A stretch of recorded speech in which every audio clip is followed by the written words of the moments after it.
which is the output. Ayan, output ng switch. Ayan. So diretso siya dito sa kulay blue ng relay. Ayan, kulay blue ng relay. So magta-transfer siya dito. And then itong kulay light blue ba to? Light green. Ayan, green. Output papunta dito sa ating dashcam. Ayan, siya na yung magbibigay ng power sa dashcam. Ayan.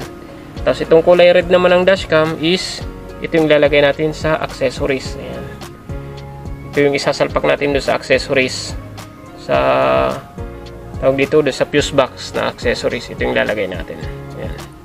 So bali ang gagawin ko is maglalagay pa ako doon ng isa pang adapter. Ganito. Adapter kasi ang lalagay ko doon is 10 amp na fuse. Tapos ito ilalagay ko naman doon sa adapter. Ayan. Pagsasamahin ko sila.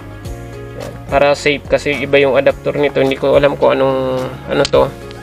Ilang amp to. Kasi kulay blue. Ang alam kong kulay blue is 15. Kung ako nagkakamali is 15 amp ito. So ang sa accessories is 10 amp lang naman yung nakalagay doon. So lalagyan ko lang 10 amp. Okay. Ayan. So basta yan, sundan nyo lang yung diagram lalagay ko dyan.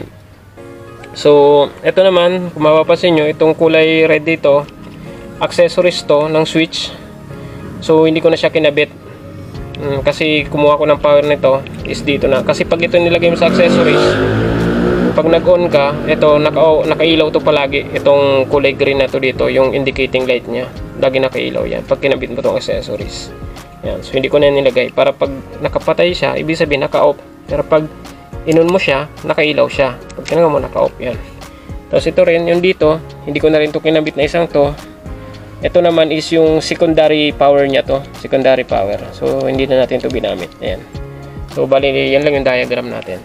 So, bali, ipipix na natin siya lahat-lahat. Yan. Kakabit na natin doon. Papalitan na natin yung dashcam natin. Pati yung camera sa likod, i-install na natin. Okay. So, ilalagay ko muna lahat. Basta ako dito ko lang siya papagapangin yung wire ng ano niya, dashcam dito. Yan, papunta doon. Yan. Okay. So, ikakabit ko na muna. Then, papakita ko na lang sa inyo pag okay na, naikabit ko na. Okay. So, ayan mga ka-trippings. Bali, natapos na natin siyang ikabit. Ayun na, nalagay na natin doon yung ating dashcam. At na-secure na rin natin dito lahat. So, ito siya, nandito. Na-fix na natin siya. Kita nyo. So, ayan. So, bakit ba? Silaw. Silaw na. So, ayan. Ayan yung connection natin. Nalagay na natin dyan. Bali, tatlo na yung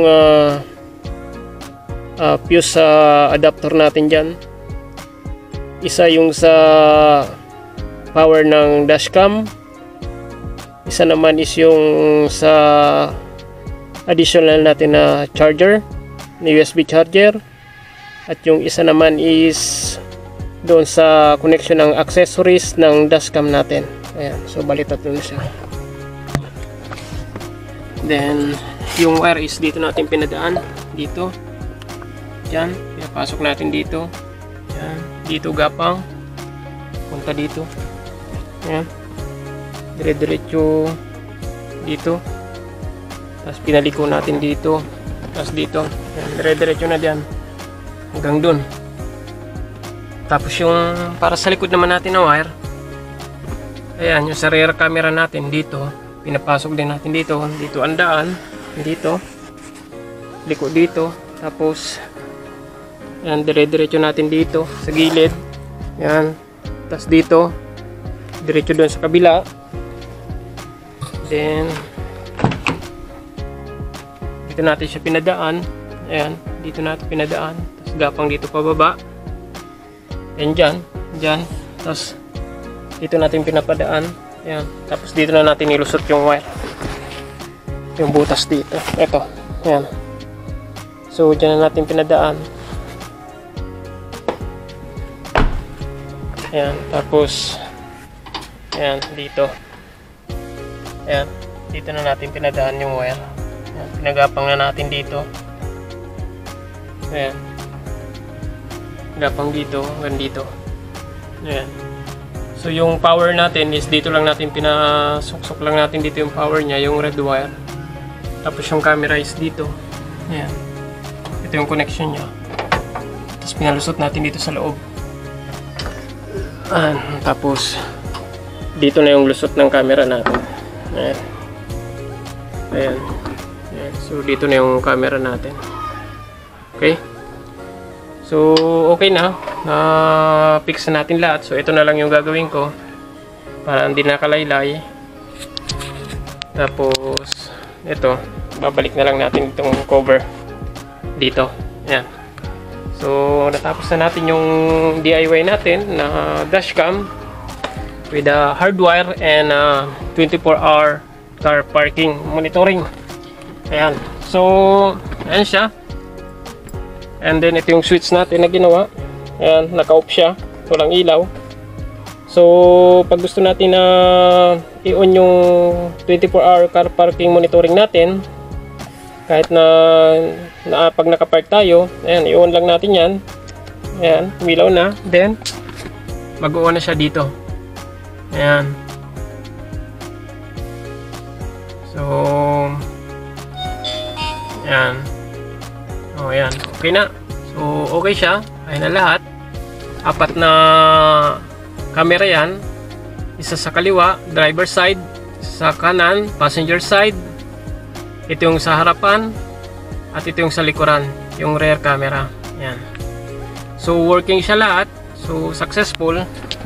So ang kaya ko explain ko kung bakit ako naglagay ng switch at ng relay, kasi pwede naman siyang idirekta yung 24 hours parking monitoring natin dun sa continuous power sa battery at sa accessories and then yung ground. Kaya ko ginawa yung kasi gusto ko gagamitin ko lang yung 24 hour parking monitoring kapag nandun lang ako sa nagpa-park lang ako sa mga lugar na alanganin at yung medyo madilim na, doon ko lang siya i-on. Doon ko lang papaganahin yung 24-hour parking monitoring. Pero pag nandito na ako sa bahay, dito na safe na dito sa bahay ko, so i-off ko na siya. So hindi ko na siya gagamitin. So naka-off na siya. Natin. Yan, wala na. Then, yan, mag-off na siya. Okay? Yun. Pero kapag nagda-drive na tayo, i-on natin yan. So continuous monitoring pa rin yun. And then nagre-record din siya. Okay? So if nagustuhan mo yung tutorial natin, yung video natin, pa-like na lang. And then subscribe. And share the video para malaman din ng iba at matutunin sila kung paano maglagay. Magkaroon din silang idea. Okay?